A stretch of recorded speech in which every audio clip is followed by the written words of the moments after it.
literature, and independence movement. भारतीय स्वतंत्रता की प्राप्ति में साहित्य ने आधारभूत भूमिका निभाई है. Journals and dailies too played a key role by carrying the patriotic writings, songs, poems, and stories by distinguished writers and thinkers to the masses. In fact, many journalistic writings inspired the masses to join the freedom movement in large numbers.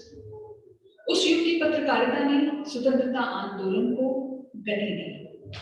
This session is a detailed discussion on the role of media and literature in the Indian independence movement. Session's duration is 90 minutes. I would now like to introduce you to the chair and the panelist. आज के सत्र की अध्यक्षता करने जा रहे हैं बलदेव भाई शर्मा जी. आप हिंदी लेखक एवं पत्रकार हैं. वर्तमान में आप कुशाभाऊ ठाकरे पत्रकारिता एवं जनसंचार विश्वविद्यालय के कुलपति हैं. आप राष्ट्रीय पुस्तक न्यास भारत के अध्यक्ष तथा नेशनल दुनिया दैनिक के वरिष्ठ रेजिडेंट संपादक रहे. विभिन्न प्रतिष्ठित समाचार पत्रों, प्रमुख पत्रिकाओं में समसामयिक विषयों और राष्ट्रीय मुद्दों पर आपके 500 से अधिक आर्टिकल प्रकाशित हैं. He is the recipient of National Award for Creative Journalism, राष्ट्रीय पत्रकारिता पुरस्कार of Madhya Pradesh Government, and Madhav Rao Sapre Award, and many more. Ladies and gentlemen, I am welcoming on the stage. अब मैं आपका परिचय कराना चाहूंगी इस सत्र के स्पीकर्स के साथ. सबसे पहले मैं आग्रह करूंगी श्री ए कृष्ण राव जी से. A. Krishna Rao, popularly known as Krishnadu in literary circles, is a well-known writer in Telugu literature. He has a vast experience of 38 years in journalism and has published 3 books of poems in Telugu, 1 book of literary essays, and 3 books of political writing, including a biography of former Prime Minister, late Shri P.V. Narasimha Rao. आप तेलुगु दैनिक आंध्र ज्योति में associate editor के रूप में अपनी सेवाएं दे रहे हैं. आप अपने साहित्यिक और पत्रकारीय लेखन के लिए कई पुरस्कारों से सम्मानित हैं, जिसमें साहित्य अकादमी अनुवाद पुरस्कार भी शामिल हैं. We are very glad, sir, that you are with us on the stage today. इसके बाद मैं न्योता देना चाहूंगी अनुराधा शर्मा पुजारी जी को. आपके असमिया उपन्यास या एखोन अरण्य असर के लिए 2021 में आपको साहित्य अकादमी पुरस्कार प्राप्त हुआ है. आपकी 26 पुस्तकें प्रकाशित हैं. वर्तमान में आप सर्वाधिक प्रसार संख्या वाले असमिया साप्ताहिक साधन तथा प्रतिष्ठित असमिया साहित्यिक पत्रिका सत्सोगी की संपादिका हैं. She has contributed immensely in the field of social culture, academic development of Assam, and for conservation of environment and ecology with her books, articles, lectures, and various discussions across the sun. A very warm welcome to you, ma'am. इसके बाद मैं बुलाना चाहूंगी श्री गौहरी दास जी को. आप उड़िया के लेखक हैं और आपकी 70 से अधिक कृतियां प्रकाशित हो चुकी हैं, जिनमें उपन्यास, कहानी, संग्रह, शब्द चित्र, यात्रा वृत्तांत, नाटक और निबंध शामिल हैं. आपकी कई रचनाओं का अंग्रेजी और हिंदी में अनुवाद किया गया है. आप साहित्य अकादमी पुरस्कार, उड़ीसा साहित्य अकादमी पुरस्कार के साथ साथ संगीत नाटक अकादमी और चाशु स्फूर्ति समिति से पुरस्कृत हैं. आपका हृदय से स्वागत है सर. इसके बाद I would like to invite Shri Madhu Acharya Ashavadi ji. He is an eminent Rajasthani writer and journalist, the convener of Rajasthani Advisory Board of Sahitya Akademi, and also the executive editor of a leading Hindi daily, Dainik Bhaskar. He has more than 100 publications of poetry, fiction, and satirical writings to his credit. He is also deeply connected to theatre. In addition to Sahitya Akademi Award, he has won the Muralidhar Vyas Katha Sahitya Award for Rajasthani Language and Cultural Academy Best Editor Puruskar of Rajasthan Sangeet Natak Academy. A very warm welcome to you, sir. अब मैं बुलाना चाहूंगी सरजू कटकर जी को। सरजू कटकर जी आइएगा sir. Is an eminent Kannada poet, writer and translator. He has poetry collections and novels besides other translated books to his credit. Some of his works have been adapted into films. He is the recipient of several awards and honors, including Karnataka Rajyotsava Award, Karnataka Sahitya Akademi Gaurav Prashasti. Currently, he is convener of Kannada Advisory Board of Sahitya Akademi. Sir, आपका stage पर बहुत बहुत स्वागत है। अब मैं बुलाना चाहूंगी Shuma Raha ji ko. Shuma Raha ji is a journalist, a prize-winning short story writer, and author of 2 critically acclaimed books, The Love Song of Maya K and Other Stories, that was published in 2018, and The Swap, published in 2019. पत्रकारिता के क्षेत्र में British sharing scholar शुमा ने the telegraph और the times of India में वरिष्ठ संपादक के रूप में अपनी सेवाएं दी। बोनोफिल के बांग्ला उपन्यास घाटी बाजारा का आप अंग्रेजी अनुवाद साहित्य अकादमी द्वारा प्रकाशित किया गया है। आपका हृदय से स्वागत है मैम। और अंत में मैं बुलाना चाहूंगी श्री सुभाष चंद्र शतपथी जी।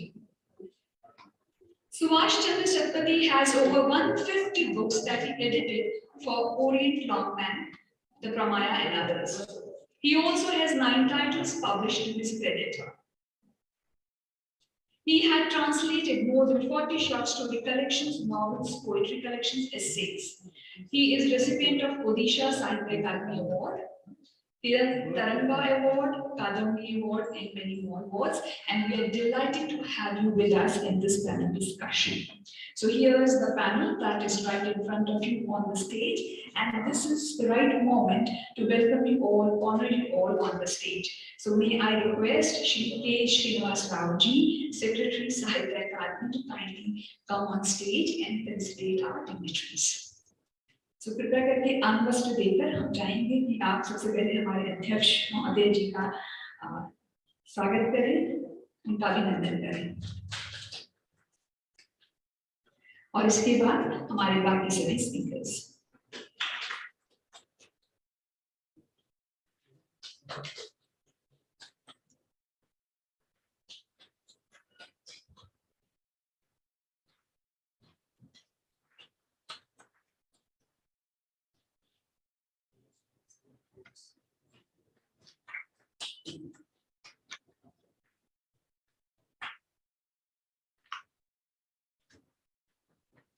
Thank you Rao sir.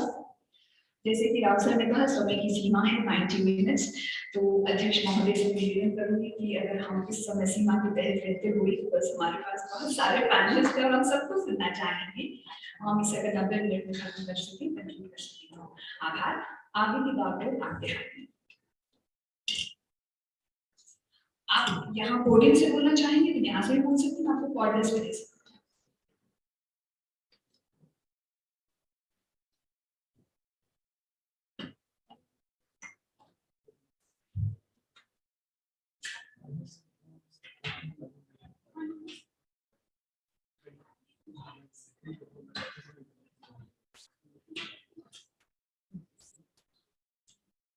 नमस्कार मित्रों, एक बहुत अच्छे और महत्वपूर्ण विषय पर यहाँ इस सत्र में हम लोग चर्चा करेंगे। वैसे इस पूरे आयोजन में साहित्य, कला, पत्रकारिता इस सबको लेकर बहुत सारे विषयों पर चिंतन मनन हो रहा है। उसी में से आज का ये विषय साहित्य, पत्रकारिता और भारत का स्वाधीनता आंदोलन, और बहुत विद्वान लोग जिनका परिचय अभी आपने जाना यहाँ इस मंच पर उपस्थित हैं, मैं उन सबका अभिनंदन करता हूँ। एक निश्चित समय में हमें कार्यक्रम संपन्न करना है। विषय बहुत गंभीर है, बोलने वाले वक्ता सभी अपने अपने विषय के बहुत तज्ञ हैं, विद्वान हैं। एक तो मैं अपने सभी दिलचस्प अतिथियों से निवेदन करना चाहूंगा कि बहुत कड़ाई से हम समय सीमा का पालन करें, तभी ये कार्यक्रम समय पर संपन्न होगा। और 10 मिनट में हम अपनी बात कहें, भले ही समय कम है और बातें बहुत ज्यादा है, लेकिन क्योंकि ज्यादातर इसमें पत्रकार ही हैं, पत्रकार को सिखाया ही ये जाता है कि बड़े को छोटा करना कैसे करना। तो यहाँ सब विद्वान हैं और बहुत महत्वपूर्ण विषय है। मैं एक बात इसके संदर्भ में कहना चाहूंगा कि भारत में साहित्य और पत्रकारिता ये अलग अलग कभी नहीं रहे। जब से पत्रकारिता की शुरुआत हुई तो भारत में जो बड़े बड़े साहित्य सर्जक थे उन्होंने ही पत्रकारिता की शुरुआत की, चाहे भारतीय हरिश्चंद्र हो, प्रेमचंद हो। और पत्रकारिता वास्तव में मेरी दृष्टि में साहित्य की ही एक विधा है और साहित्य को समृद्ध करती है पत्रकारिता, और पत्रकारिता साहित्य से संस्कार और बौद्धिक संजीवनी ग्रहण करती है, तभी पत्रकारिता लोक हितकारी बनती है। और इसलिए मैं अपनी पूरी बात तो सबके अंत में कहूँगा। मैं अपने पैनलिस्ट से एक बार पुनः समय सीमा का ध्यान रखने के लिए अनुरोध करता हूँ, और इस क्रम में ही हम लोग बोलना शुरू करेंगे। तो पहले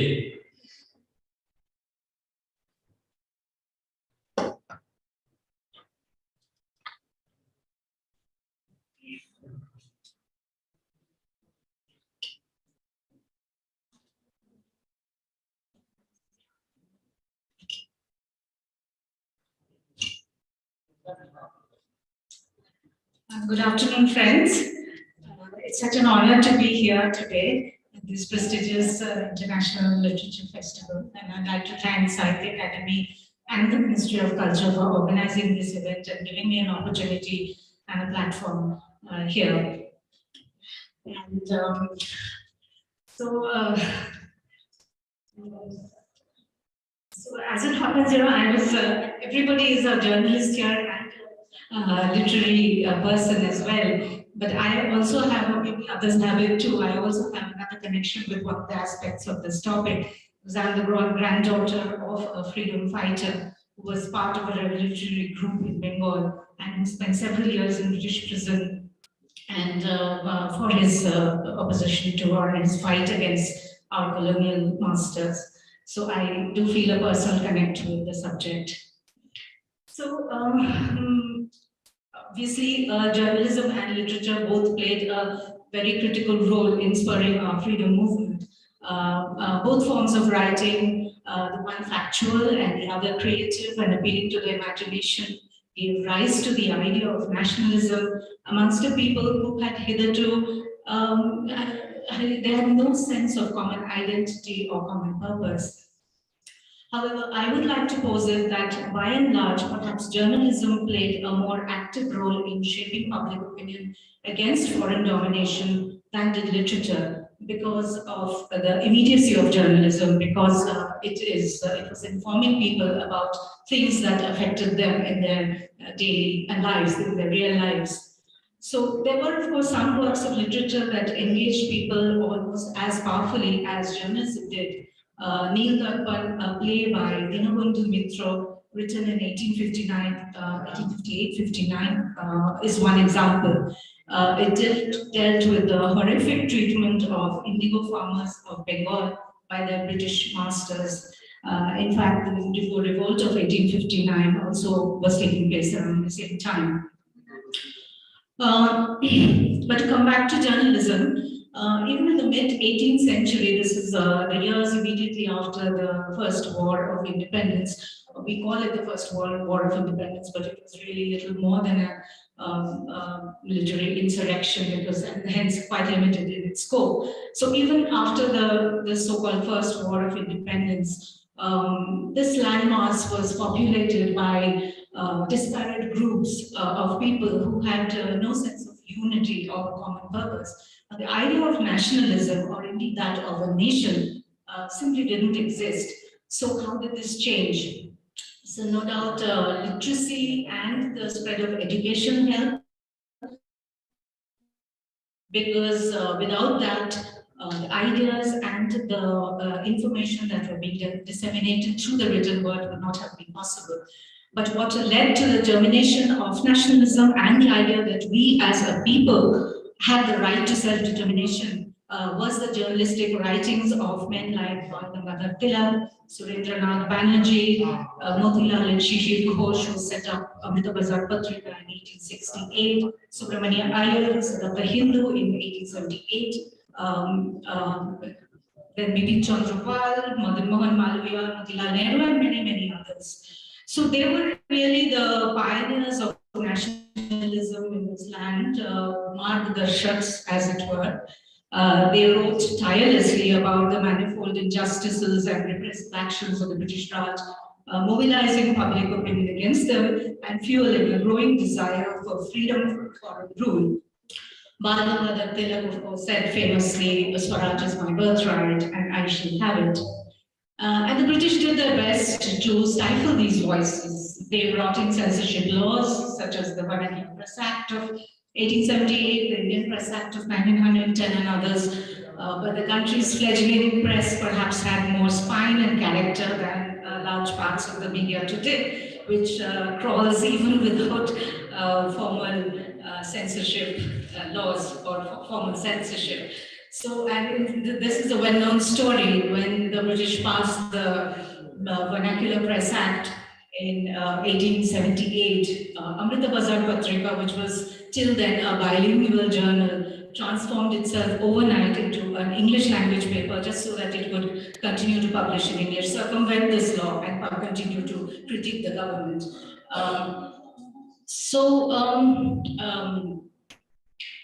And alongside this tremendous efflorescence of journalism that was awakening a whole people and giving them a sense of national identity and uniting them to work towards a common goal, that is to seek independence, there was also a gamut of literary works that were both shaping and being shaped by the freedom movement. My friends here will be able to tell us more about the literary works from other parts of the country. I do know, I have read a little bit of Mulk Rajanand, Manto, and others. But I would like to focus on literature from Bengal. That is what I'm acquainted with most. So I've already referred to Dinabandhu Mitra's Nindorpur, an early work of literature that literally held up a mirror to present and future generations about the way the British were brutally exploiting their subjects. I'll draw your attention to a couple of other literary works from Bengal that were deeply political and had a profound impact on the contemporary consciousness. Bankim Chandra Chattopadhyay's Anandamat, published in 1882, gave us the song Vande Mataram, which became a rallying cry when the British decided to partition Bengal on religious lines in 1905. Now, Vande Mataram is a proto-nationalist song envisioning the idea of the motherland, the land as the mother goddess to all. And the song also sits in a story which delivers a political punch. Based on the sannyasi revolt of the late 18th century, Anandamat is about a Hindu religious order revolting against Muslim rulers, which obviously was a proxy for the British. Then there was Pathir Dabi, a novel by Sharat Chandra Chattopadhyay, which had a powerful, almost a cultish impact and inspired legions of young men in Bengal to join the freedom movement. Now, fiercely critical of the British Raj, its hero is the leader of a revolutionary group working to overthrow the colonial rulers. Published in 1926, Pathir Dabi was banned soon after it was published, and in fact, it was so popular, it was being serialized before that, but once it was published, the first 5,000 copies of the book sold out within a week. In fact, Sharat Chandra Chattopadhyay also faced sedition charges after this book was published. So I'd like to this is short enough, and I would like to end my presentation by talking about just one more work of literature, which also, I don't know how much impact it had on the freedom movement and fueling the freedom movement, but it certainly presents an important thought regarding independence and nationalism, and which is Rabindranath Tagore's Ghare Baire. It was published in 1916 and set against the backdrop of the Swadeshi movement, which was volatile and which was creating quite a stir. The novel presents two opposing visions of nationalism, and they are embodied by the two of the principal characters of the novel. There is Nikhilesh, the benevolent, liberal, progressive Zamindar, whose love for his country is based on his humanism and his belief in equality. And then there is his childhood friend Shandip, who is a fiery nationalist leader and who believes in aggressive nationalism and who believes that the end justifies the means, and and whose kind of belligerent nationalism kind of threatens to replace moral sensibility with bigotry and fanaticism. And then there is Bimola, Nikhilesh's wife, who perhaps also represents our motherland, and who must choose between not only these two men and by extension these two visions. And prescient as always, Tagore was probably telling us that while nationalism was a critical engine of the freedom movement, it must be tempered with humanism, and that belligerent, untrammeled nativism would give rise to perversions of humanity and ultimately render our political freedom hollow. Thank you. धन्यवाद शोभा जी, आपने एक तो समय सीमा के अंदर अपना वक्तव्य रखा और इतना जानकारी पर आपका वक्तव्य है। भारत की पत्रकारिता का मूल तत्व राष्ट्रीयता रहा है। आपने अपने वक्तव्य से ये संदेश दिया, आपका बहुत बहुत आभार। अब मैं आमंत्रित कर रहा हूँ सुश्री अनुराधा शर्मा पुजारी को, कृपया आए अपनी बात रखें। धन्यवाद अनुराधा जी।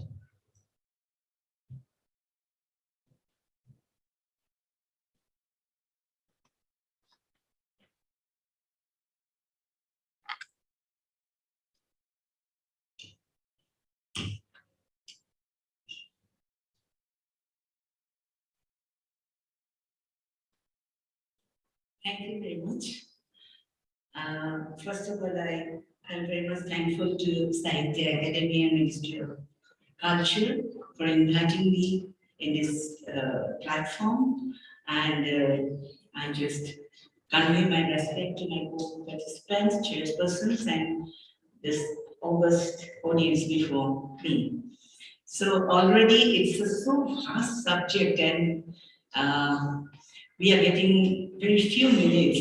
So already my co-participant, she has already told about the journey of the Rashtriya Patrakar and the journey of the Bengal journalism, literature, about the Anandamath, about Surendranath Banerjee, about Balagangadhar Tilak. Those are very Namaskar journalists till now, and already been discussed. She has discussed about Anandamath, about Vande Mataram. So I think that more or less my co-colleagues also, they will speak on the this first subject in a different way.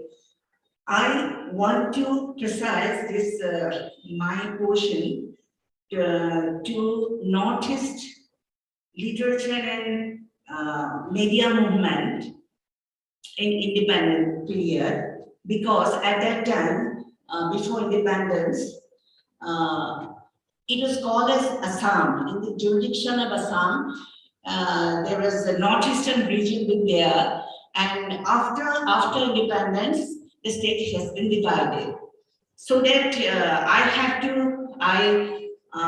try to focus on Northeast, means that Assam media before independence because it is something different from another part of the India, because it is something different. You will, when I will discuss about it, I have to tell about the dark age when the media raised up in that 19th century.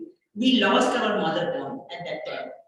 So I have to discuss those things, and I have to discuss about the American Baptist missionary who re-established our language. And after that, I have to discuss some portion of oral media, so that I confine my subject, and I will directly, I want to go to the Northeast arena, because within few minutes I have to complete everything. Northeast and Assam independence movement. The geographical, demographic, and historical isolation of our Northeast region is lesser known to the people of India, particularly about the history of role of media during the independence movement. I have to clear that outset of discussion during the colonial and pre-colonial days, most of the geographical areas were ruled by the kings. And after Yandabu, 1826, the tribal areas Garo, Khasi, Jaintia Hills, present Meghalaya, was under British Assam, and northeast frontier areas were also under various levels of British officials. After independence, geographical and political scenario has been changed. So that I will go to the media directly and literature. I remember one lyrics that has been already, that is carried out by people mouth to mouth. That is Khamti Nogati Garo Khasiati Logote Dokola Mili Rongsila Habite Bormel Patise Firingi Horrible Bully. That is the meanings. All tribes of Northeast, Khamti, Garo, Khasi, Dokola, Midi, let's all go to the Rongsila forest for the grand meeting where it is to be discussed how will be Firingi, that is British, would be driven out. These are the lyrical poetry. Actually, it is written by unknown poet in villages. This historic songs was spread mouth to mouth and written by that particular lines written by Pioli Foucault, who was hanged on public 1829 for a conspiracy against British during the pre-colonial days. Geographical area of present Northeast states were ruled by the tribal kings, chiefs, and some places like Tripura, Manipur, Assam were also ruled by the king. The third Burmese invasion was over in Assam in 1926, and during that period of Burmese invasion, Ahom kingdom came under control of Burmese rulers. The Treaty of Yandabu between British and Burmese ended the war, and Assam directly and indirectly went under the East India Company. Then after that, the Dark Age has started. After Yandabu Treaty, when British became the ruler of Brahmaputra Valley of Assam, the flame of revolution was lighted here and there. Mostly Ahom and other tribes of Assam started notable anti-British activities as after Yandabu Treaty. Assam was included as a part of the Bengal presidency, and it was directly related to the tea plantation and economical growth of British India, 1826 to 1873. There were two interesting incidents happened in the period, which was till now considered as a dark age of Assam. A long period of 37 years, that is 1836 to 1873. Assamese language had been banished from all educational institutions, offices, and court respectively. Instead of mother tongue Assamese language, Bangla language was imposed all over Assam. After Man Akraman, that is Burmese war, Economy and social structure of Assam totally massacred, so that common people of Assam could not stand against the bill for their poor situation. At that time, what happened? It is like Farista. It is like by blessings of American Baptist missionary, they came in this territory to spread their Christianity first. But what happened then? They discovered that the language Assamese spoken in Brahmaputra Valley is an independent language, which was suppressed by British rulers. American Baptist missionaries started an intellectual revolution with local elite scholars like Anandaram Hekel Fukan, Gunaviram Borua, Hamchandra Borua for recovering Assamese language and re-establishing its respect. First, bold steps have been taken by the establishing printing press in the bank of the River Silsagar published Arunodaya means sunrise in the year of 1846. That was the first Assamese newspaper established by American Baptist missionaries, and they just re-established the language. That's Assamese is an independent language. It is already been suppressed by the British rulers. A monthly newspaper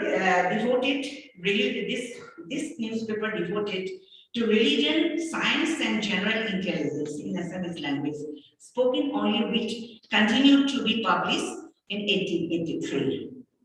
I'm just short it out it. Orunodaya opened the door of Assamese regionalism also, as well as nationalism. Recovering of own language in British India was an unique incident which was never seen in any place of the country during British Raj, where Assamese language was thrown out from its own territory in that period. Orunodaya established Assamese language. As soon as the first Orunodaya intellectual revolution started by publishing Assamese grammars and books and articles, then the revolution has started.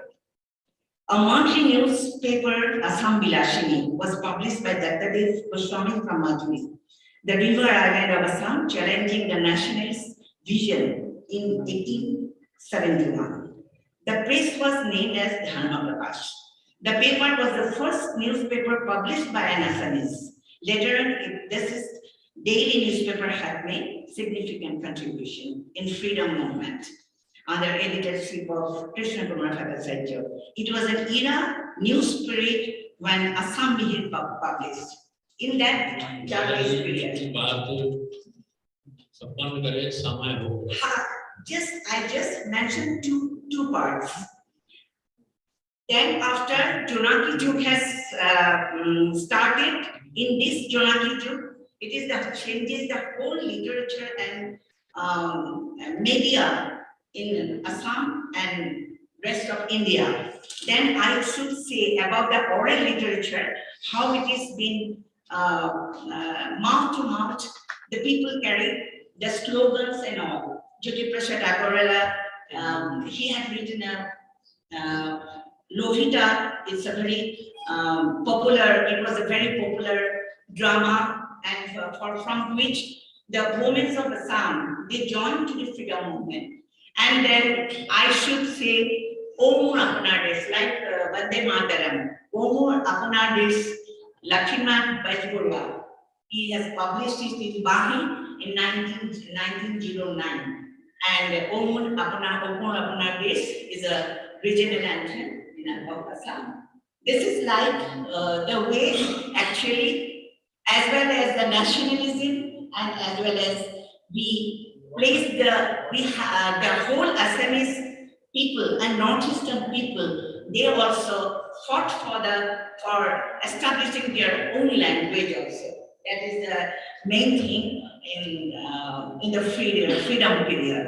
Okay, the time is over now, and thank you very much for listening me. I have to say some of paper's name. I just 1 minute only. At that time in Nagaland, there was an Ao Milling, was the first newspaper. Ao Milan, it is in 1933, they published it. In Tripura also 1860, and Meghalaya also 1896. They published also their own newspaper, and these are all regional newspapers. And they spreading, actually, they fought for the language as well as the nationalism freedom movement. They cooperate with the freedom movement, and through literature, through media, they engaged in freedom movement. Thank you very, very much. धन्यवाद अनुराधा जी। पूर्वोत्तर क्षेत्र का बहुत बड़ा संघर्ष, चाहे वो साहित्य हो, चाहे स्वाधीनता सेनानी हो, चाहे पत्रकार हो, बहुत बड़ा योगदान रहा है। और हम लोग के लिए बहुत आनंद की बात है कि आज इस पैनल में हमारी दो विदुषियां महिला पत्रकार उपस्थित हैं और उन्होंने दोनों ने अपने अपने विषय को बहुत प्रेरक और जानकारीपूर्ण तरीके से मतलब के सामने रखा है। और अब मैं आमंत्रित कर रहा हूँ श्रीमान सुभाष चंद्र सरपति जी को वे आए। धन्यवाद sir.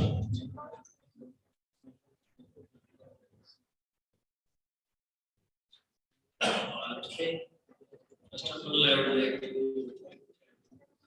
Sahitya Academy, Ministry of Culture, Ministry of Information, Culture Department, organizing this international seminar and taking this opportunity.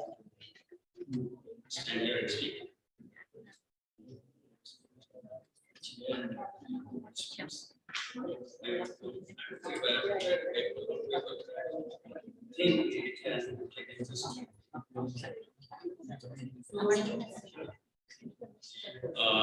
There's no point in repeating these things.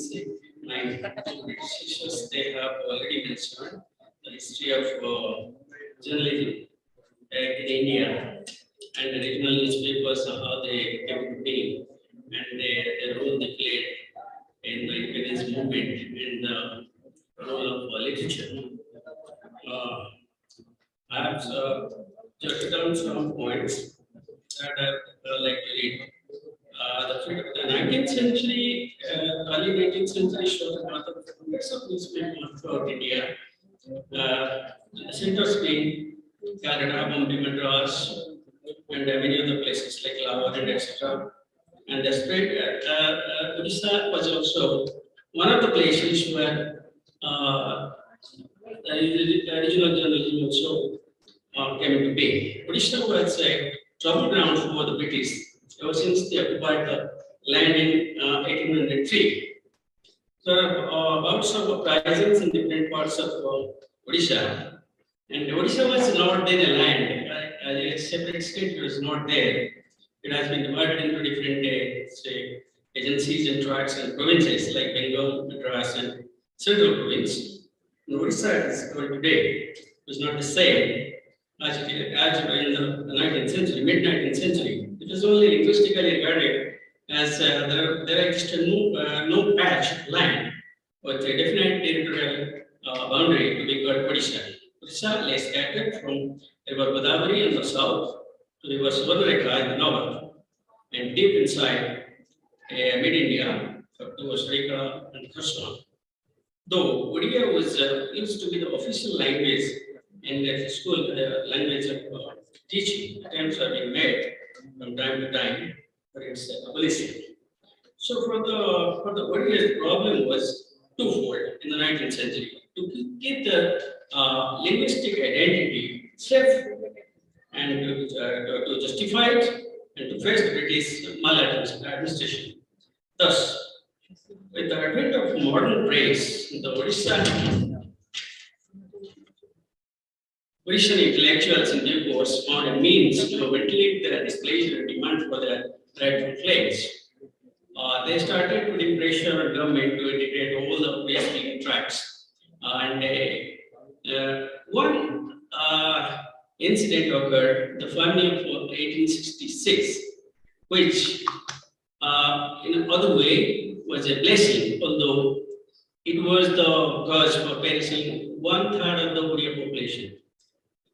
In 1866, some literate people like Gaurashankar Rai and others, they started it. Gaurashankar Rai himself, he started Utkal Deepika. So first, so to say, the recognized newspaper weekly, it was started in 1866.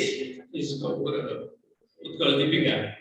And after that, most of other periodicals like Samvad Bhayaka, Samvad Hiteshni, Utkal Putra, etc. They and Utkal Nav Samvad, Asa, Utkal Bandhu, Utkal Sahitya, and others. They are all, they are almost all newspapers, weekly periodicals, and they carry out the plights of the Odiyas as well as unite against the maladministration of the British. These are the two things which were being published in those newspapers. And in due course, that led to the literary people to ventilate their anger and displeasure against British, and that came into being as literature at the beginning of the 20th century.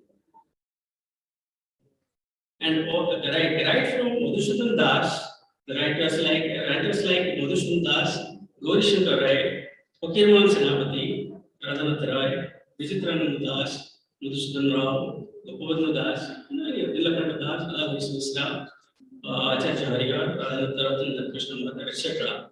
They have played very important role.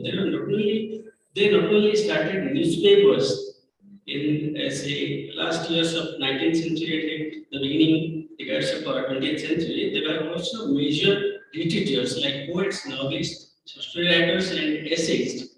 Those who wrote only in those newspapers, and that was the only, so to say, the material that the new literary population of Odisha they wanted to read, and through that literature they injected in them, in the minds of the common people, the nationalistic sense, the feeling, which was in due course created into that led to a national movement. And through their patriotic writings, those poets, writers, essayists could win the heart of the common mass. Two major weeklies published in the second and third decades of the 20th century. In a special mention here, they were like Samaj, started by Pandit Gopavandhu Das, and another, the Prajatantra, edited by Harikrishna Mata. By then, Indian National Congress had taken its root in Odisha. And nationalist movement like non-cooperation had already started, and it became another center here in Odisha. It was a grand success, although it was stopped by Gandhi immediately, which was also criticized by many others. Those who actually loved to continue that and as a movement. Thus, they started the two printing presses. These two, as mentioned, Gopavandhu Das and Harikrishna Mata. Those two printing presses and published two weekly newspapers to further the media cause, as well as to make people aware of the freedom movement that was going on in other parts of the country. Even they utilized their literary talent to produce many immortal works of literature on this theme. Hordes of writers and poets followed the same path.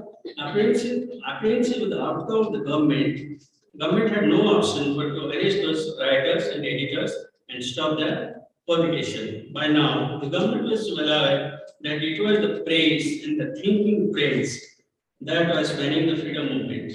So they had to curtail the freedom of the press in the name of maintaining law and order. For that, they had to resort to apply brute force. But Gandhi's advent had already created a new scenario altogether. His Indian experience started from Champaran, was going as gaining strength from non-cooperation to civil disobedience and Quit India movement, and that was also very well taken by the Odia people, praise and lecture. The literature in the first quarter of 20th century, in Odia literature especially, it is nothing but nationalist, full of nationalist feeling and words. That inspired, that also, again, in that way, the press played a great role in spreading the nationalist feeling and movement in Odisha. So the Oriya newspapers, so to say, I should conclude, they played a great role by creating great writers and also spreading freedom movement. Thank you. धन्यवाद सुभाष जी, और बहुत प्रेरक विवरण आपने दिया, साहित्य और पत्रकारिता का दिया। अब मैं निवेदन करूंगा श्रीमान ए कृष्ण राव जी से ये आए और अपना वक्तव्य।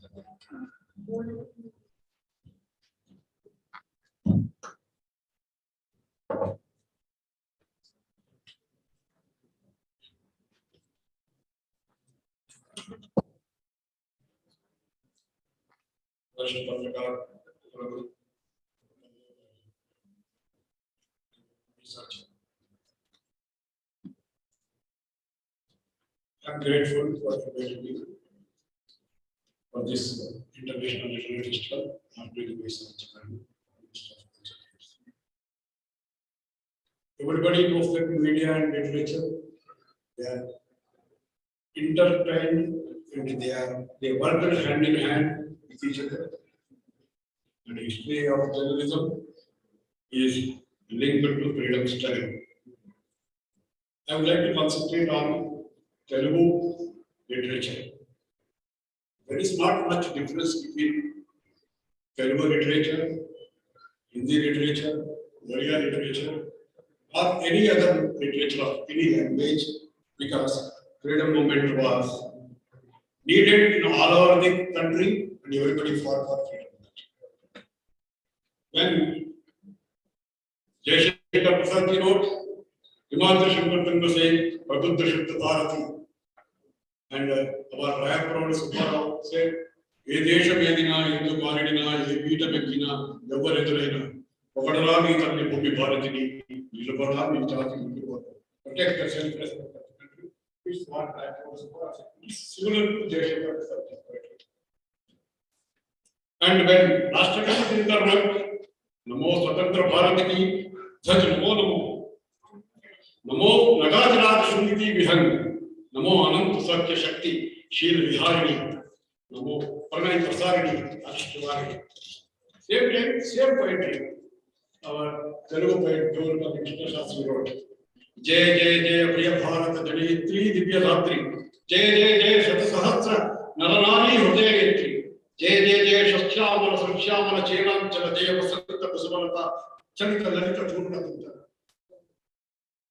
Same Ram Prasad Bismillah ji wrote Sapavati ki Tamna, और मैथिली शरण गुप्ता जी wrote वह हृदय नहीं पत्थर है जिसमें सतीश का प्यार है. Same thing Tumarapan Sitaram Chaudhary, Sitaram Murthy from Andhra Pradesh wrote Tata Gatara Nidravoina Bharatina Samana Chandima Rotu Rotu Jagamala Bhagavatikama Gatu Parvai Gumi Boina Gatu Karavai Tisasuchina Gatala Munina Tali Parakai Termichitva. In fact, there was no freedom movement in Hyderabad state because Hyderabad state was liberated after the independence. So Hyderabad state was liberated in 1950s, whereas all other states got freedom in 1947. We fought and fought at Hyderabad state. We fought against the Nizam of the country. Our freedom was against Nizam. And Dasharthi, a great poet, O Nizam Pishachama, said he described the Nizam as a devil. And he wrote Nizam. He wrote poetry on the walls of prison. So if I say shortly, freedom movement is influencing all over the country, including Andhra Pradesh and even also Telangana. And it was Bengal partition, which stirred national feelings in the minds of the people, like Surendranath Banerjee, Bipin Chandra and Arvind Ghosh. The agitation spread far and wide of Bengal and reached Arvind Ghosh and also very local corner of Chhattisgarh. And this Swadeshi movement also national education, and lack of foreign roots. All these agitations, they were there in Andhra Pradesh. Inspired by that Dukira Gopalakrishna, this inspired by Balagangadhar Tilak of Swadeshi movement. Dukira Gopalakrishna led the no tax campaign in Chirala district, which attracted the attention of the entire nation. In 1907, Bipin Chandrapal told Andhra and addressed several meetings at Rajamundry Town Hall. And Chirakamarti Lakshmi Narasimhan, a close associate of Veereswaram, inspired his speech and burst into emotion. He wrote a poem. Bharata Kandambu Chakkani Padiyavu, Hinduvulu Legadudalai, Yetichunda, Lavaran Badasari Gallavaru, Pichunaru Mutu Bigega. It means the high-handed British headsmen are milking the cow. India, while the Indians, the cows are dying in hunger. He said, for a man who worships the motherland with staunch patriotism, the jails are no more jails, but comfortable palaces. The handcuffs are no longer handcuffs, but garlands. The mean food served to him is no more mean or coarse, but it is soft as silk. He said, the Indian subcontinent itself is in big jail. Like this, I can tell anything about this Bandera Matra movement, how it spread as wildfire in Telugu, Telangana, also in Hyderabad also. There were so many poets like Gubuli Ramareddy and Rayapur Subbarao and Gopalapati Lakshmi Narayana, so many things. In a short, I can tell you, the Telugu poets and writers in large numbers, they have vigorously participated in all the movements sponsored by the leaders and rose up the feelings of the nationalism among the people. In the 1920s, there was no youth who did not sing the song of Darimenda Satyanarayana, Ma Buddhi Telladorutaram. We do not want the hegemony of this white. He bitterly castigated the British repression policy.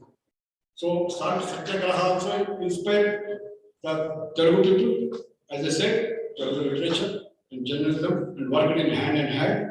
They influenced each other. When newspapers were not there, it was poets and writers who recorded the contemporary history, both the literary and journalism, literature and journalism cherish the well-being of the society. So, when the initial days of British period, social reforms were started by Veereswaram like people. He started Vivekavardhani and other papers. He fought against the corruption in the system, and even Gurujala is far ahead of his times. And Sri wrote a poetry of subaltern poetry. Subaltern poetry means poetry of laborers, poetry of people who are downtrodden. Polaradani, Halaradani, Ilakamulo, Jegam Panda, Hegam Panda, Jaganikanta, Satyam Nindaga, Viramamaka Pakshinchi, Alan Dritrik Banikavichi, Ashakaviri, Ayatrinda, Alokate, Dharmajalani, Haridukate, Sharami. So after independence movement, the newspapers played different role, though individual, corporate, and political interests polluted the journalism. Even now, I feel writers rely on the newspapers for basic information. Without media, whether it is print media, social media, and electronic media, there is no information available for writers. Even if you want to know that democracy is a farce, it is the media which tells the better truth more perfectly than anyone. In this connection, I will tell that we should protect the regional languages, because which is the only hope for the integrity and unity of the country. If our languages survive, the country will survive. Writers and journalists should work as per the needs of the society. And modern journalism has become complicated. Society itself is full of complexities. There are many modern writers who reflect the conflicts and complexities of society. One thing I will tell you, what is journalism, what is literature. We should know that what are first rules of Bharatiya. Rule values of Bharatiya. Rule value of Bharatiya is Jignasa. Jignasa means to know. Shankaracharya said, Atato Brahma Jignasa. You want to explore, you should know. Jignasa kaisa hai? Jignasa prashni se hai. If there is no place for question, there is no place for democracy. We should know all that. If Arjuna has not asked questions to Krishna, there would have been no Bhagavad Gita. And all Upanishads, they are contains only questions and answers. So even we have the Upanishad like Prashna Upanishad. So we all should know that in democracy, in freedom, if they want to survive, the Jignasa should survive, the question will survive, then only we all should survive. Thank you.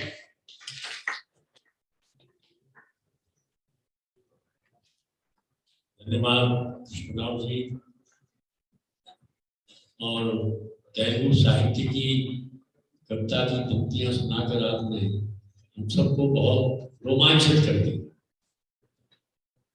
और शब्द में कितनी ताकत होती है उसका परिचय आपके वक्तव्य से हमको मिला। अब मैं, जैसा मैंने पहले कहा कि बहुत विद्वान वक्ता हमारे इस पैनल में है, लेकिन सब लोग अपनी समय सीमा के अंतर्गत और कितनी कुशलता से अपने विस्तार से लिखे हुए वक्तव्यों को यहाँ बहुत रिलेवेंट बनाकर प्रस्तुत कर रहे हैं।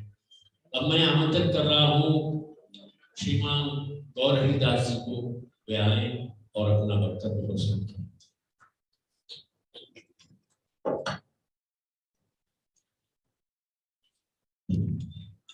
Esteemed chairs, panelists on the dais and guests of the dais.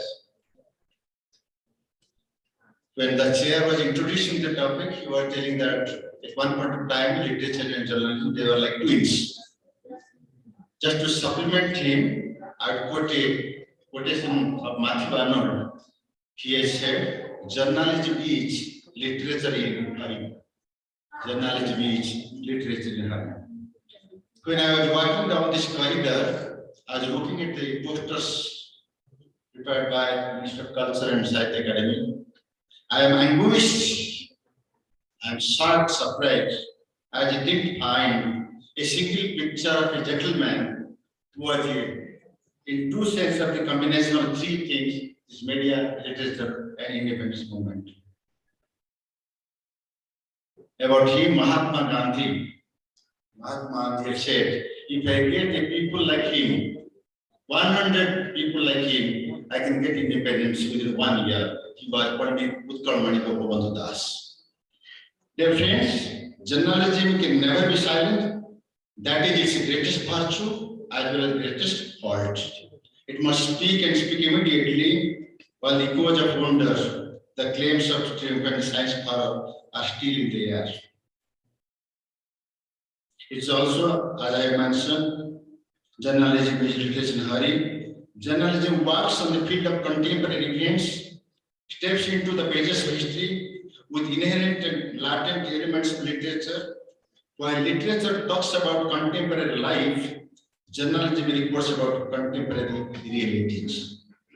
It is redundant to mention that both media and literature have played a significant role in India's struggle for independence.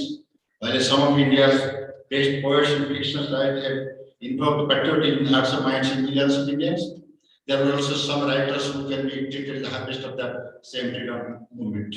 However, I would dwell upon one iconic personality of India who outshines for all the three aspects of this discussion. Firstly, he was an outstanding leader of public servant. Secondly, a brave and committed journalist of rare breed. And lastly, one of the most brilliant poets of Indian literature, as I have said, he was Pandit Gopabandhu Das. Before I proceed further, I would like to mention a few lines about typical nature of different phases of freedom struggle in Odisha. My friend Subhash Satpathy has already mentioned there are three phases of freedom struggles in Odisha. One was when after 1803, when British occupied Odisha. They occupied Odisha at the last. There was the last, one of the last days. Then there was Paika Vidroh, Paika rebellion. And second part, he is also mentioning about when Oriya language was under threat. And scholars like Rajendra Lal Mitra of West Bengal said Oriya is not a separate language. So there was a strong resentment and fight against this perception. And this is the second stage. And third stage, of course, after 1921, Mahatma visited Odisha till 1947. And Gopabandhu Das comes in the second phase of freedom struggle. Gopabandhu Das was born in 1877 in Puri district and he died in 1928. He was a lawyer, he was a poet, he was also a member of Odisha, Bihar Odisha Legislative Assembly, and he has written some remarkable poems like Bhimabhui, the other eminent poet of Odisha. So we must have one of these. Gopabandhu Das actually started his public career as a poet. Few of his works produced during his student days when influenced by individuality attracting many, including eminent personality Radhanath Rai, who was poet by excellence. He has written some lines, the poor translation of that Odia lines are, let my body mix with the earth of the country, let all people walk on my back, let all the potholes on way to Swaraj be filled with my blood, flesh and blood. And secondly, whatever may happen, the end should be complete independence. Make my heart sound, O my Lord, Lord of truth, let my whole attention be on achieving Swarajya. Bharat Swarajya is a blessing to the world. The foundation of Satyabad school was one of the multi-faceted life. Much before Rabindranath Tagore put up set of Vishwabharati Santiniketan, Utkalmani Gopandas has similarly experimented on Satyabad Vanavidyalaya. Much earlier, foundation of Satyabad school was one of its multifarious activities. There was no aspect of the natural national life which did not engage his attention. When Satyabad school was started in 1909, so the efforts of Gopandas at Satyabad near Puri, it combined the prevailing spirit of nationalism with a strong desire for a separate state of province, which has been discussed by Subhash Chatterjee. Dear friends, since there are only few minutes left, I will just, in the words of Radhanath Rai, once an assistant of Utkalmani, it is particularly mentioned here, Utkalmani Gopandas set up the Satyabad Vanavidyalaya. He was a member of Legislative Council and he had set up a Samaj newspaper, which is the oldest newspaper. Subhash Babu was talking about the Namkadrubika, the great famine of 1866. After 1866, this Utkal Deepika came out by Gaurasankar Rai, it was weekly. But Gaurasankar Rai, Utkal Deepika still was reformist, but he didn't raise his first as strongly as possible, like Utkalmani Gopandas. Because those are the we understand this. But Gopandas Das, he was from very beginning, his perception are clear and his idea are clear, because we want to achieve freedom and nothing less than freedom. As a journalist, Gopandas not only edited the monthly Satyabadi, the weekly Samaj, but also Delhi Asa, Surya University, and through the columns of these journals, he started a new era in Odia literature. He was simple and communicative, an example of what W.B.X. once said. Think like a wise man, but communicate in the language of people. Gopandas, a legislator of highest renown officer, how people of India, how people of Odisha adored him, it is well known, but how the British people also, British officers, were paying respect to Pandit Utkalam Gopandas not in a free country. I will just cite one example. Gopandas had to pass through several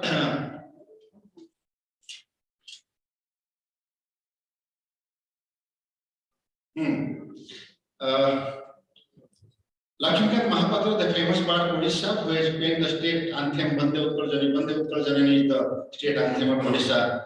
Gopandas was the natural leader of his contemporaries, who, because of simple living, high thinking, amiable manners, and austere life, was loved and respected by them. How Gopandas was popular among his fellow men needs no elaboration. The hostile British officers were also equally impressed by his personality. Once Gopandas Das and his colleague Godavar Mishra, who later on became the Education Minister of Odisha, and whose son was Ranganatha Mishra, Chief Justice of Supreme Court. Once Gopandas and Godavar Mishra got down from a train at Jamshedpur, Chakradharpur. There they met Mr. Scott. This Scott is very mischievous. When you read about Gandhi's Odisha visit, you will come across this Mr. Scott.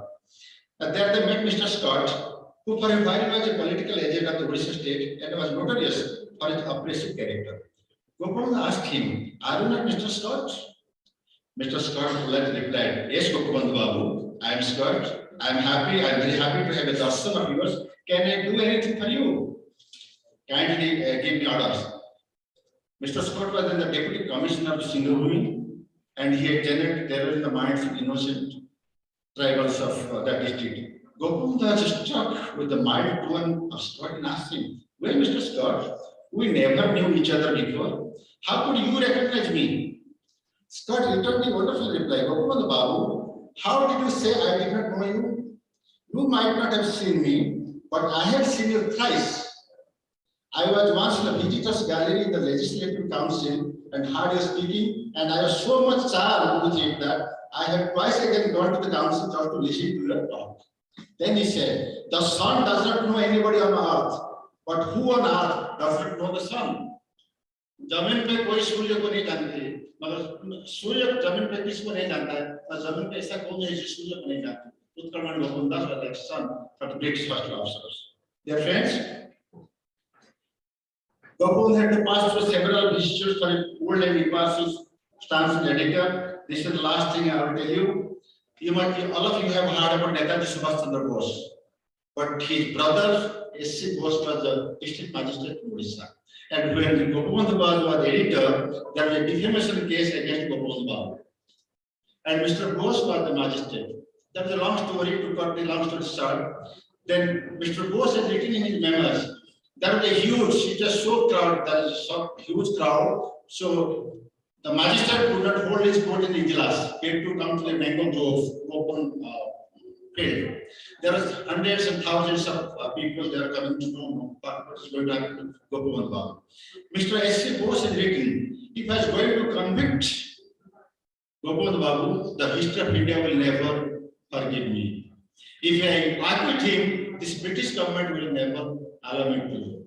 But then what did he do? He acquitted Gopavand Das, because Gopavand Das has written that it was a news against 4 constables. But he had not mentioned none of the names.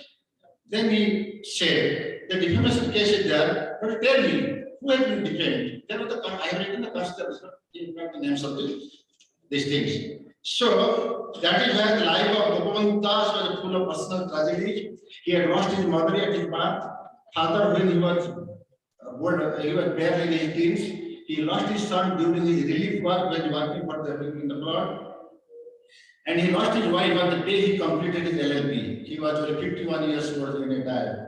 Throughout life, he suffered such tragedy, but he never looked back. His life was a rare example of renunciation, supreme sacrifice, and patriotism. He was a far-sighted nationalist. He had handed over his newspaper, The Samaj, to the servants of People's Society, Lala Lajpat Rai, at that time head officer at Lava, not to any kith and kin of family members of Odisha. He died on the 7th June 1928. Thus, this newspaper, as I have told, is the now oldest newspaper of Odisha, and it is continued to serve people of Odisha as well as India. And it was also written about Hinduism. There is no time. He has written who is a true Hindu. The Hindu is never born for itself. After this, for the self interest, the real Hindu is born for the interest of the whole world, whole country. So friends, that is why Gopavand Das was an ideal statesman, besides being an undisputed leader, the philosopher, poet, and editor, journalist of LRB. His contribution to all these fields is unparalleled and unforgettable. Pandita Gopavand Das deserves the title of Jewel of Bharat or Bharat, as his ideas traveled far and wide of India. To confine him within the pages of narratives Odisha is unfair not only to us but also to the history of independent India should try to look beyond the prism of colonial approach and honor this great son of India during this celebration of its Azadi Ka Amrit Mahotsav. Thank you very much. धन्यवाद गौरव जी। अब मैं आमंत्रित कर रहा हूँ श्रीमान मधु आचार्य जी को, वे आए अपना वक्तव्य रखें।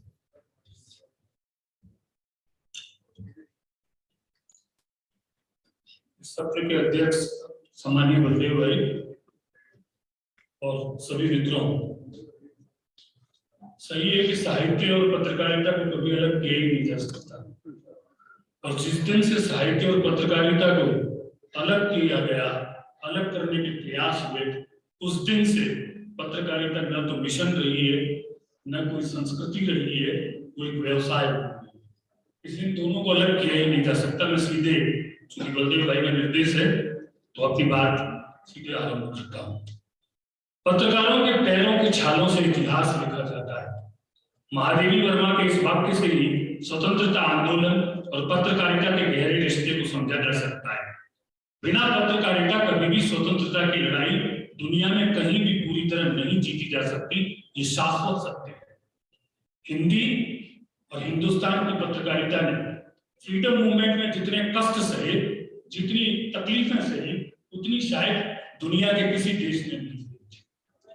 अकबर इलाहाबादी ने भी कहा है, खींचो न कमानों को न तलवार निकालो, जब तो मुकाबिल हो तो अखबार निकालो। भारत के स्वतंत्रता आंदोलन की कहानी ही पत्रकारिता की कहानी है। ब्रिटिश हुकूमत से देश को आजाद कराने के लिए देश में अलग अलग और कई स्तरों पर समान रूप से यहाँ के लोगों को संघर्ष करना पड़ा। अहिंसा का अवलंबन करने वालों का अपना आंदोलन था, गरम विचारे वाले क्रांतिकारियों की अपने तरीके की लड़ाई थी। कवियों ने तो उस काल में अपना सर्वस्व दांव पर लगा दिया था और जान की परवाह न करते हुए गीतों कविताओं के माध्यम से एक तरफ जहां देशवासियों को जगाने का काम किया, वहीं दूसरी तरफ ब्रिटिश हुकूमत के खिलाफ वातावरण बनाने में महत्वपूर्ण भूमिका निभाई। ठीक इसी तरह पत्रकारिता ने भी आजादी की ज्योति को प्रज्वलित रखने में बहुत बड़ा रोल निभाया, या यूं कहूं मेरे ख्याल से मुख्य भूमिका निभाई। निर्भीक निडर संपादकों और पत्रकारों के इस काम को अंजाम देने में बहुत तकलीफ उठानी पड़ी। पत्रकारों के सामने दोहरा काम था। पहला काम अंग्रेजों की सत्ता से टकराना और साथ में जनता को संघर्ष के लिए प्रेरित करना। इस काम को पत्रकारिता ने बहुत सजे तरीके से अंजाम दिया।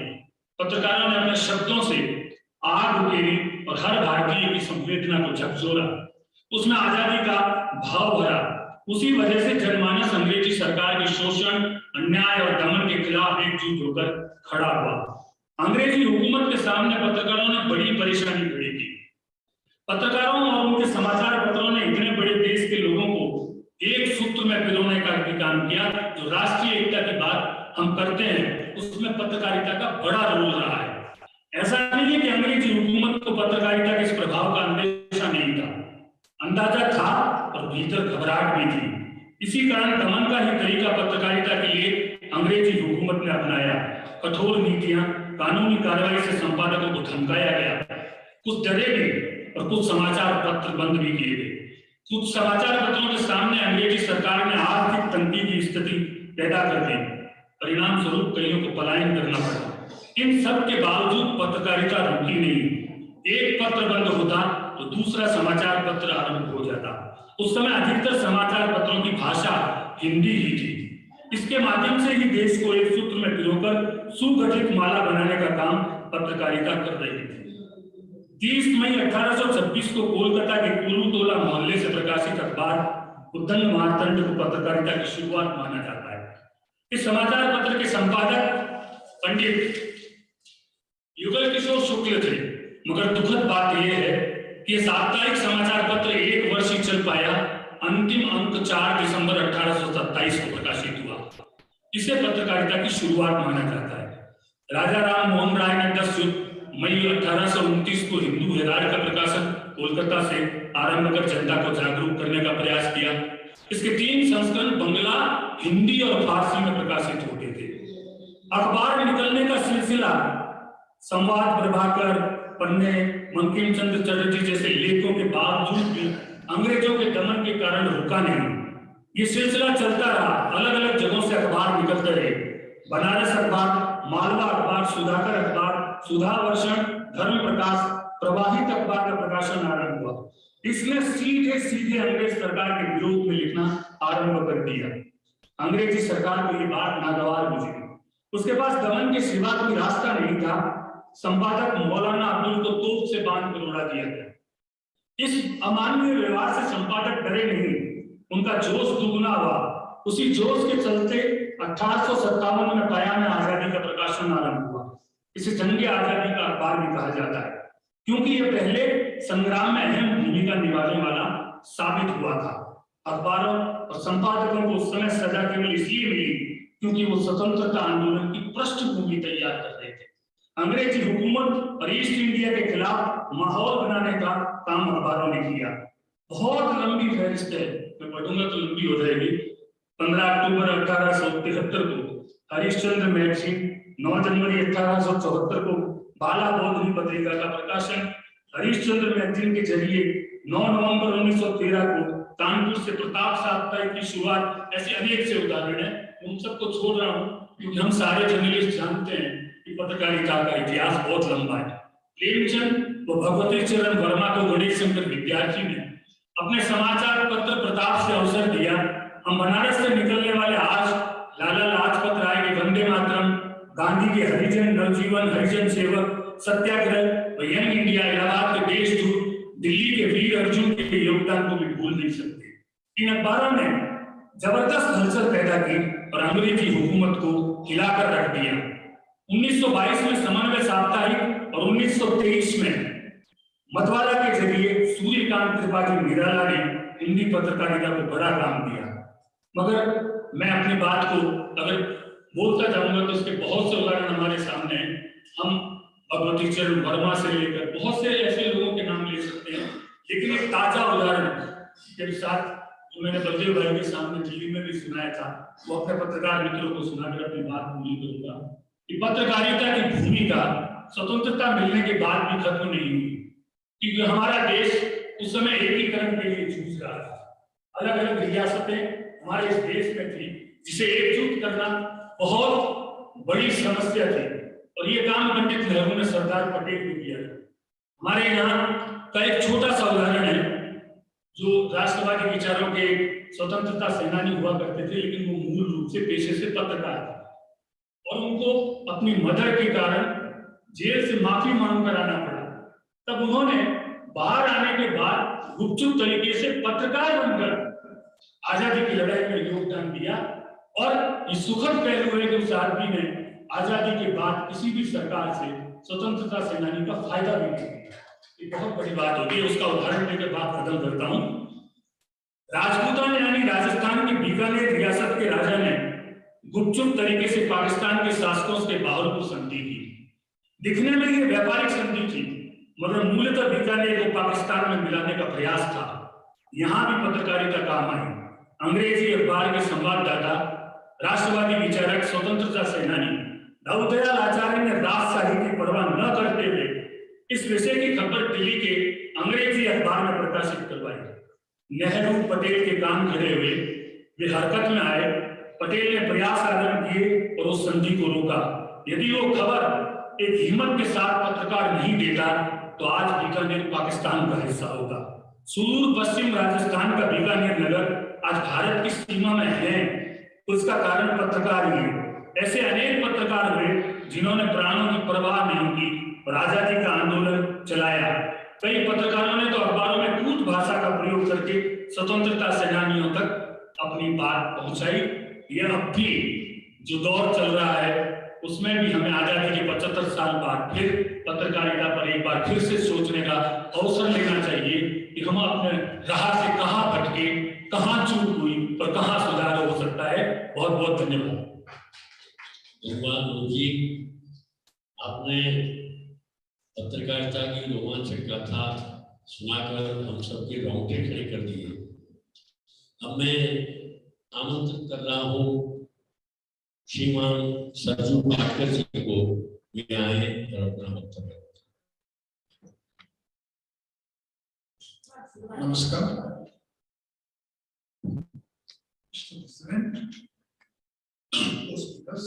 and friends. I will just start my speech taking the Madhu ji का जो बयान है, वो जो बात की है अभी, पत्रकार और लेखक दोनों अलग, पत्रकार ही लेखक था एंड लेखक ही पत्रकार था। अभी बहुत जो fellow co-speakers, they have already given the details of the independence movement of throughout India. I will concentrate my speech on Karnataka, how it was developed.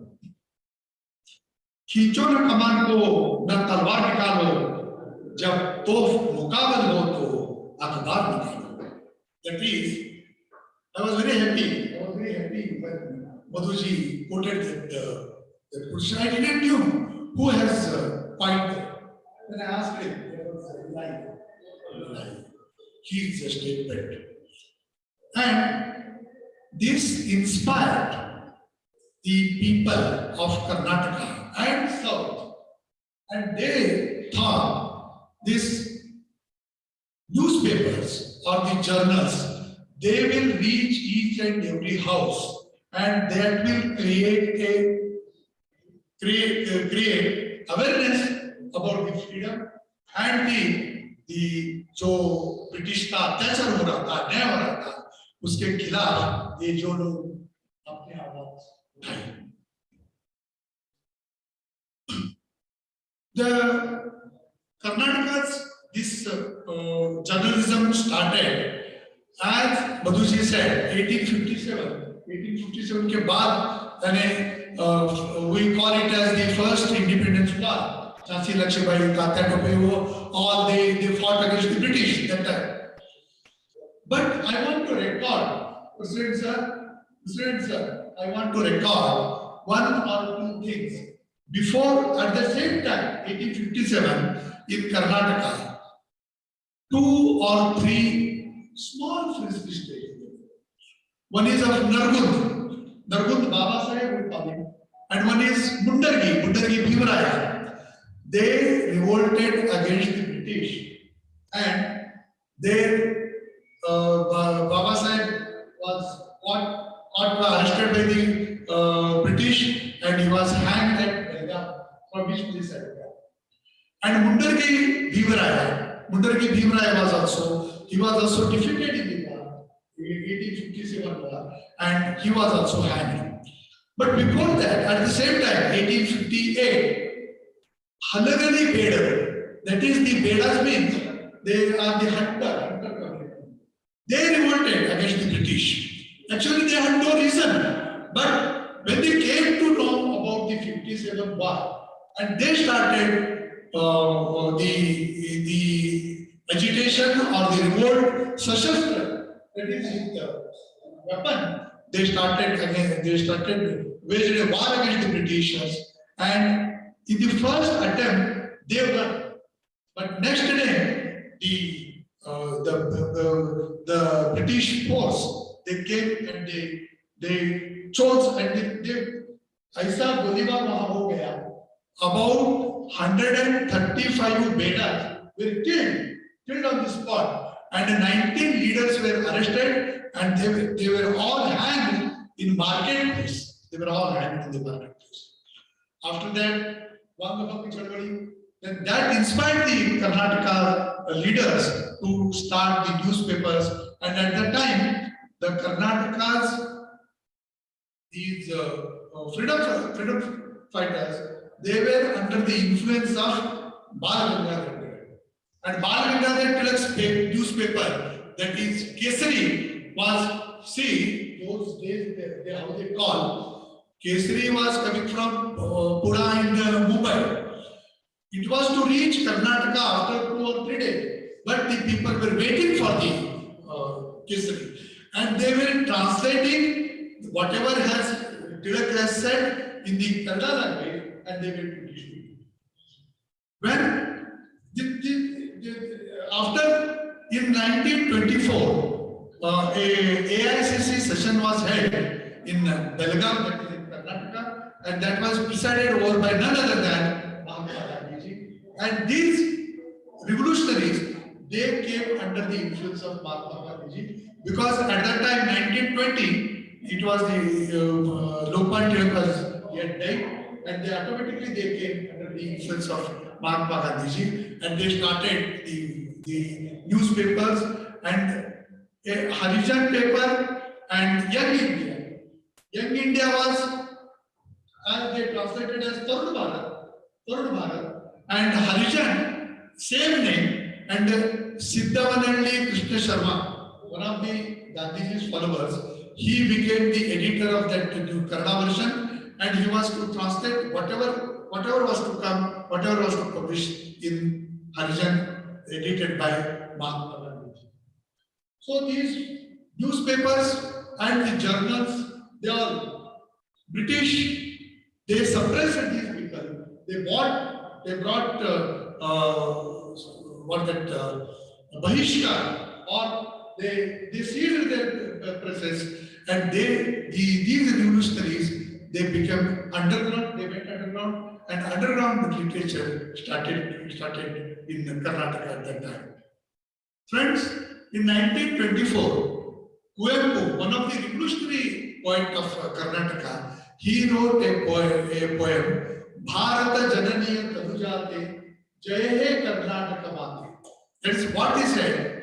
Karnataka is nothing, but she is the daughter of Bharatadesh.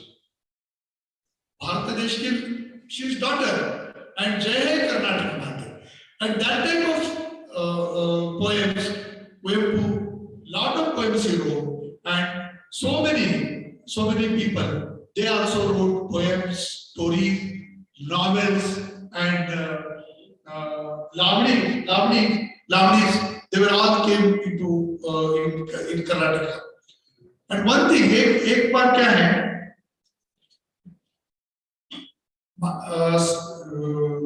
Lokmanya Tilak said, Swaraj ये है ना, ये मेरा जन्म सिद्ध अधिकार है. That is my birth right. And that was adopted by so many writers of Karnataka. And one of our poets, his name is Begre, he wrote a poem, Naravali. Naravali, that is a human sacrifice. And he was jailed by the Britishers. He was jailed for 1 month, and after the release, he came out and wrote one more poem on Britishers. And at that time, these writers came to know that we have to write the material as how Britishers should not understand, but the common people should understand. So in that way, they started writing. They started Bharat. They started Ram and Ravan. Ram was representing India, and Ravan was representing British. So India killed Ravana. In that fashion, they started writing, and the history says the Britishers never understood these code language. And Gadagala, one of the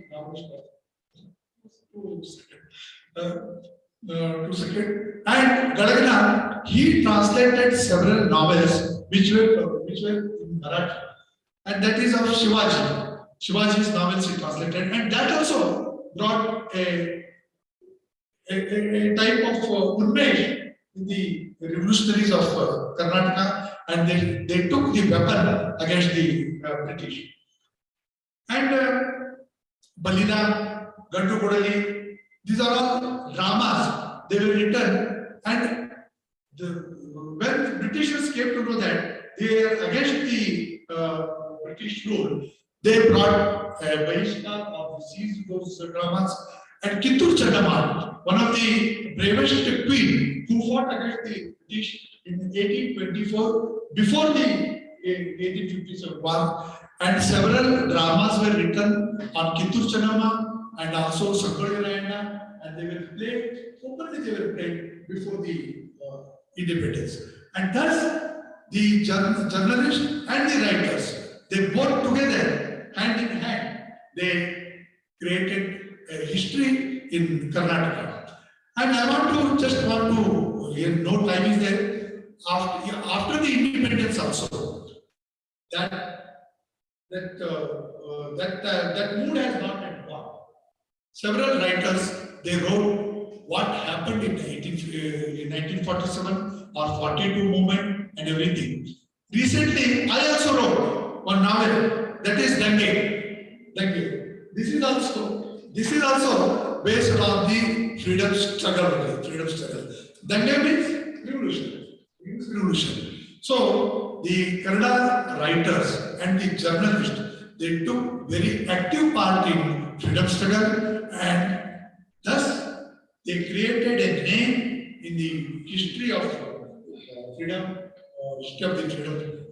and it is.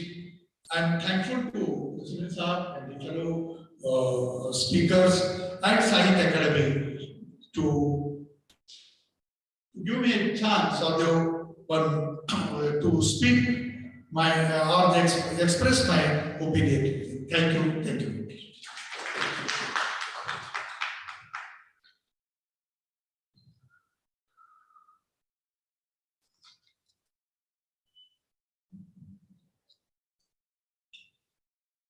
धन्यवाद सरजू जी, मैं अपने सभी सहयोगी वक्ताओं का हृदय से आभार व्यक्त करता हूँ, उन्होंने समय सीमा के भीतर रहकर और इतना महत्वपूर्ण विषय साहित्य, मीडिया और स्वाधीनता आंदोलन को लेकर देश के विभिन्न भागों में किस प्रकार एक शक्ति का जागरण पत्रकारिता और साहित्य ने किया, उसका कैसा रोमांचक हो, चाहे वो आंध्र हो, चाहे उड़ीसा हो, चाहे पूर्वोत्तर क्षेत्र हो, चाहे कर्नाटक हो, चाहे हिंदी का पूरा परिवेश हो। एक बड़ी शक्ति अंग्रेजी साम्राज्य के खिलाफ भारत की स्वाधीनता के लिए पत्रकारिता ने, साहित्य ने खड़ी की, उसका बहुत रोमांचक विवरण हमारे सभी विद्वान वक्ताओं ने किया। थोड़ी सी संक्षेप में मैं अपनी बात कहूंगा। इस सारे विचार मंथन से स्पष्टतः एक बात झलकती है कि भारत में साहित्य और पत्रकारिता ये पूरी तरह भारतीयता के मूल्यबोध से युक्त थे। और किस प्रकार साहित्य में एक से अद्भुत रोमांचक देशभक्ति के जागरण के लिए लोगों ने लिखा। लोकमान्य तिलक, जिनका यहाँ कई बार उल्लेख आया, उन्होंने मांडले जेल में गीता रहस्य लिखा। और किस प्रकार भारतीय जन्म को इस देश के लिए, मातृभूमि के लिए सर्वोच्च बलिदान देने को प्रेरित किया। उसकी प्रस्तावना में जो गीता रहस्य मांडले जेल में लिखा, गीता रहस्य कर्म योग का सिद्धांत, वो कोई ऐसे ही एक धर्म ग्रंथ लिख दिया लोकमान्य तिलक ने, ऐसा नहीं था। स्वाधीनता आंदोलन के लिए, भारतीय जनमानस को उद्वेलित और प्रेरित करने के लिए गीता रहस्य लिखा गया। और उसकी प्रस्तावना में मनुस्मृति का जो श्लोक तिलक ने लिखा, उसकी मर्म को समझना जरूरी है। गुरुम वा बाल बद्धो वा ब्राह्मणो वा बहुसतम आदतायनम आयान्तम अन्या देव विचार। अगर आदताई है, भले ही वो बच्चा हो, वृद्ध हो, ब्राह्मण हो, उसका वध कर देना चाहिए। ये लोकमान्य तिलक ने उस काल में लिखा। भारतीय जनमानस के लिए सबसे बड़ा आदताई अंग्रेज था, ब्रिटिश साम्राज्यवाद था। उसको खत्म करने के लिए किस प्रकार प्राणपण से जुट जाना, ये गीता रहस्य है। वीर सावरकर का यहाँ चित्र लगा है। मित्रों, वीर सावरकर न होते तो दुनिया 1857 की जो क्रांति थी, उसको गदर मानकर पूरी तरह रद्दी की टोकरी में फेंकी। विनायक दामोदर सावरकर थे, जिन्होंने 10 साल से ज्यादा इस देश की स्वाधीनता के लिए अंडमान निकोबार में काला पानी की सजा होगी। और उसी काला पानी में जेल में रहकर सावरकर ने वो पूरा महान ग्रंथ प्रथम स्वाधीनता समर, एकमात्र सावरकर थे जिन्होंने 1857 के गदर को, जिसे अंग्रेज विद्रोह कहकर डिस्कार्ड कर देना चाहते थे, सावरकर ने उसको परिभाषित किया। पूरी दुनिया ने जाना कि भारत में 1857 में प्रथम स्वाधीनता संग्राम लड़ा था। वो सावरकर था, साहित्य रचा गया। और ये तो आधुनिक संदर्भ हमारे मित्रों ने यहाँ दिए हैं। इससे भी पुराना संदर्भ अकबर के समय, एक विदेशी आक्रांता के समय भारतीय जन्म कितना कुंठित था। लेकिन संत तुलसीदास ने एक ग्रंथ लिख दिया, रामचरितमानस, और उसमें एक पंक्ति लिखी, पराधीन सपने सुखना। ये प्रेरणा भारतीय साहित्य की। तुलसीदास ने 400 से भी ज्यादा वर्ष पहले इस देश की स्वाधीनता के लिए भारतीय जनमानस को उठाया। और पत्रकारिता उसी साहित्य का हिस्सा है। हमारे सारे साहित्यकार पत्रकार थे। और जिस प्रथम भारतीय हिंदी समाचार पत्र का उल्लेख मधु जी ने किया, बुलंद मार्तंड, उसके संपादकीय की पहली पंक्ति में पहले दिन पंडित जुगल किशोर शुक्ल ने लिखा, यह बुलंद मार्तंड हिंदुस्तान और हिंदुस्तानियों के हित में। यानी जो भारत की पत्रकारिता आज जो बहुत विस्तृत रूप लेकर मीडिया बन गया है, उसका मुख्य उद्देश्य है भारत और भारतीय जन के हितों का रक्षण, इस देश के प्रति भक्ति का जागरण, इस समाज के प्रति कर्तव्य बोध का जागरण, लोक कल्याण और जन जागरण, यही भारतीय पत्रकारिता के मुख्य ध्येय है। इस ध्येय से जब जब पत्रकारिता भटकी है तो फिर उस पर fake news, fake news, Radia tape कांड जैसे कलंक लगे हैं। और इसीलिए मित्रों, भारत की पत्रकारिता और साहित्य ये स्वाधीनता आंदोलन की मूल शक्ति रहे हैं। जय राम प्रसाद बिस्मिल का यहाँ चित्र लगा हुआ है। स्वयं कितने बड़े कवि थे, कितने बड़े शायर थे। मैं अंत में उनकी 4 पंक्तियां आपको सुनाऊंगा, मन रोमांचित हो जाता है। कैसी शक्ति इस देश के जन्म में साहित्य ने और पत्रकारिता ने जगा। और विस्तार से यहाँ उन सब बातों को रखने की समय सीमा भी नहीं है, लेकिन जितनी चिंतन की दृष्टि से रोमांचक रूप में हमारे सभी श्रोताओं ने सारे विषयों को रखा है, उनको हृदयंगम करना, समझना और उनसे प्रेरणा लेना आज साहित्य और पत्रकारिता इन दोनों के लिए बहुत आवश्यक है। देश का भाव, भारतीयता के मूल्य बोध का भाव, अगर उससे हम भटक गए तो न साहित्य देशन कर पाएगा न पत्रकारिता। इसलिए इस भाव बोध को समझना बहुत जरूरी है। और मैं आभारी हूं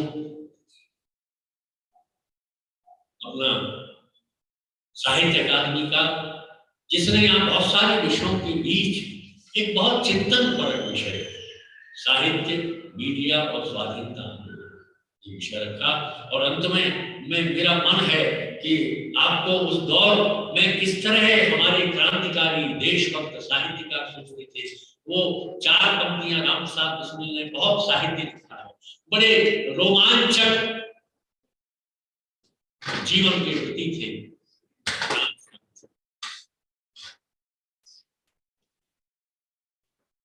और किस प्रकार क्रांतिकारी देशभक्त उन्होंने अपना जीवन बलिदान कर दिया। एक 18 साल का लड़का खुदीराम बोस फांसी चढ़ गया, उसकी चिता जल गई। और आपको आश्चर्य होगा, लोकमान्य तिलक ने अपने केसरी और मराठा समाचार पत्रों में उसका जो वर्णन किया है, कितना रोमांचक वर्णन। जैसे चिता शांत हुई, हजारों की संख्या में महिलाएं उस चिता की राख, चुटकी भर राख लेने के लिए दौड़ पड़ी। लोगों ने उनसे पूछा, इस राख का क्या करोगी? तो माताएं बोलती हैं, हम इस राख का ताबीज बनाकर अपने बच्चे के गले में डालेंगे, ताकि वो भी भारत माता की स्वाधीनता के लिए अपना बलिदान देने की प्रेरणा पा सके। ये शक्ति है भारतीय स्वाधीनता आंदोलन में बलिदान होने वाले जीव व्यक्तियों की साहित्य।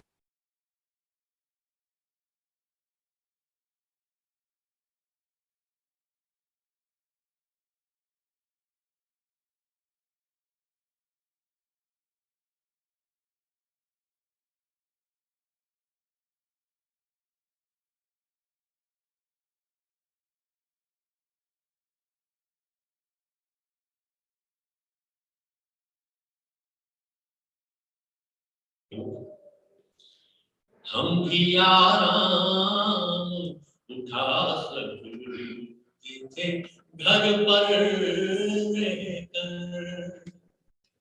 हमको भी पाला था माँ बाप ने दुख सह कर।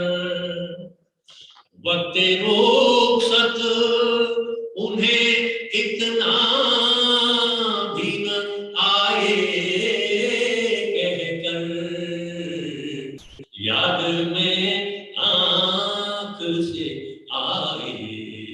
आंसू बहकर तिफल उनको ही समझ लेना, जी बहलाने को तिफल उनको ही समझ लेना, जी बहलाने को। इस भावना को लेकर कि अगर हमारी याद आए तो जो आंसू हैं उन्हीं को अपने आंचल में समेट लेना, वही तुम्हारा जी बहलाए। भारतीय पत्रकारिता, भारत का साहित्य, ये स्वाधीनता संग्राम की प्रेरणा रहे हैं मित्रों। हम सब बड़े सौभाग्यशाली हैं कि आज अपने विद्वान वक्ताओं के द्वारा उन सारे प्रसंगों को सुना। ये प्रसंग केवल बुद्धि तक न रहे, हमारे हृदय में जाज्वल्यमान एक शिखा की तरह प्रज्वलित हो। हम अपने देशवासियों को फिर से इस राष्ट्र के निर्माण के लिए भारतीयता के मूल्यों को कर सके, यही आज के इस कार्यक्रम की प्रेरणा है। नमस्कार।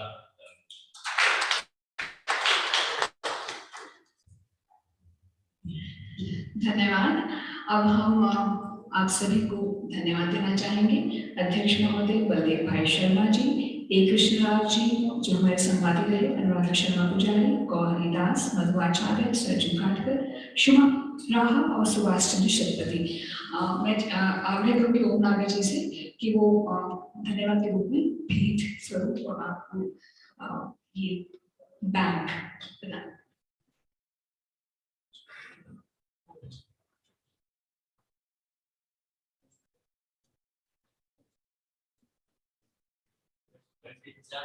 साइड से बोल, आकाश साइड से, आकाश साइड से, साइड।